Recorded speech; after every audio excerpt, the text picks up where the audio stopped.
What if I told you that you have the power to rewire your brain and transform your life one habit at a time?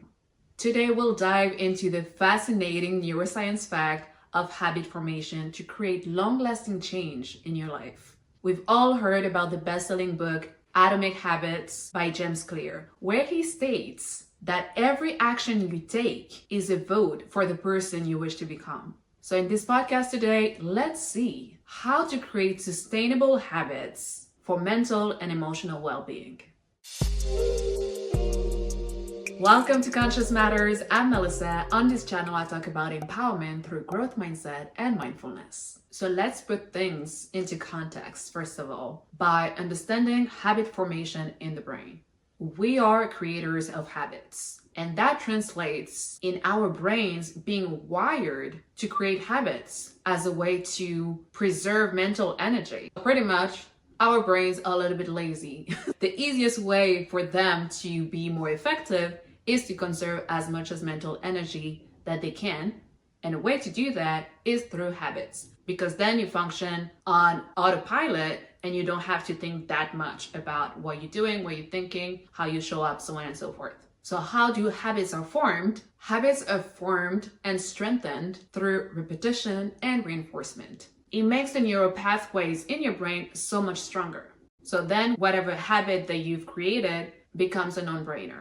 And in the book, Atomic Habits, it is explained that for the habit to be created and maintained, it goes through a loop of 3 steps, which are cue, routine, and reward. So the cues are the ones triggering the habit. The routines, obvious one, are the actions performed, and the rewards at the end reinforce the behavior. And as I said before, for an action to become a habit is through repetition and reinforcement. Let's say that you want to enhance your performance throughout the day. So because of that, you've decided to change your habits and make different choices to get to your goal, to your reward. So you've heard that morning routines are amazing for that. Your cue is going to be the morning. Every time that you wake up, you have to now start your morning routine. So you're going to do a set of actions that you're going to repeat every single morning. And down the line, let's say within a few weeks or within a few months, you've noticed the difference within yourself and your performance at work is so much heightened. You feel so much clear-minded, more at peace when you start your day, so on and so forth. So you would have had your cues, your routine, and then your reward. Of course, the reward comes down the line, not automatically, because habits are a set of repetitions through time. To quote again James Clear, habits are a compound interest of self-improvement. So it's just not a one-time thing. It's the thing that you keep on doing and doing all the time that then it compounds into your own self-improvement. And knowing that there are habits that enhance your self-improvement, but you can also have habits that are hindering to your self-improvement. So again, use your own discernment, observe your action throughout the day, and especially how you feel after each action that you perform throughout the day. And then make the self-assessment yourself and see where things can be tweaked. But what we want to do here is creating sustainable habits for your mental and emotional well-being. So how do we do that? I'd say 3 strategies are very effective when it comes to creating habits to support your self-improvement. The first one, clarity. Identify and design your desired habits. Just like I said a little bit before, do the self-assessment yourself. Where do you need to improve? What do you want to stop? What do you want to keep in your life, keep on doing, or even improving it? What do you want to throw out of your life? So first of all, clearly define your goals. You have to be clear-minded to know where you're heading before being able to know what to do. So it's like a reverse approach of things. You have to think about the end goal and then backtrack it all the way to the beginning. I want to get there, so then what are the steps to get to my goal? And by reverse engineering your thought process, you will be able to find out what habits will support your goals. And a little bit like when you're defining your goals in your life, even outside of the habit formation, try to make your habits specific and measurable. So for example, we're talking about the morning routine. You want to change the way that you start your day because you know that just waking up at the very last minute, rushing outside with your coffee in one hand and a little toast on the other hand, and then all of your bags, and just arriving at the office or whatever place of work you're working at, already overwhelmed and stressed and feeling so rushed, is not working for you anymore, change your morning routine. So we talked about being specific and measurable. So let's say that you start with meditation. So you have to know what type of meditation works for you.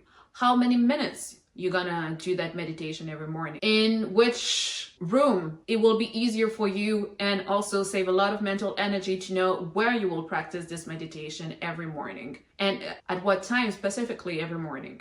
So again, be specific and measure whatever action you're going to undertake to create this habit formation. So the first one was clarity. The second one, environment. Design your environment. That will set yourself up for success. So creating an environment that promotes your desired habits. So to go back to the morning routine, for example, every single evening right before going to bed, make sure to clean out your kitchen so you don't have any dishes left in the sink. Where you're going to take your breakfast in the morning is already set up. And even if you do meditation, yoga, or even working out as a part of your new morning routine, make sure that your clothes are laid out. The room that you're going to do that in is cleared out of any clutter, and then your yoga mat is already out, or whatever you're gonna use for whatever you're gonna practice in the morning. Why doing all of that? Because it removes obstacles and temptations that will hinder your progress. So again, habits are a way to gain or at least conserve mental energy. So you can be on autopilot and whatever you're doing is serving and enhancing your self-improvement. So you want to avoid any temptations, you want to avoid any setbacks into that. That is why it's so important to set your own self up for success by designing your environment. If one of your goals is to have a better quality of sleep, take the habit of putting your phone, in the bathroom 30 minutes before you go to bed. So you're not tempted to keep on scrolling until whatever time in the night, and then it messes up your circadian rhythm, your sleeping schedule. So it's all about doing these little adjustments in your life, in your environment, to trick your brain in a way that makes the new behavior so much easier than falling back into the temptations and the obstacles of your goals. So clarity, environment design, and number 3, repetition is key. We so downplay the power of consistency that we're actually failing ourselves. Because if we would realize how much the smallest action repeated every single day could literally transform your life in a 1-year time, we will be so much more consistent in so many things. I've used this example in probably several podcasts already, but imagine writing just 1 page every single day. At the end of the year, you have a full book of 365 pages.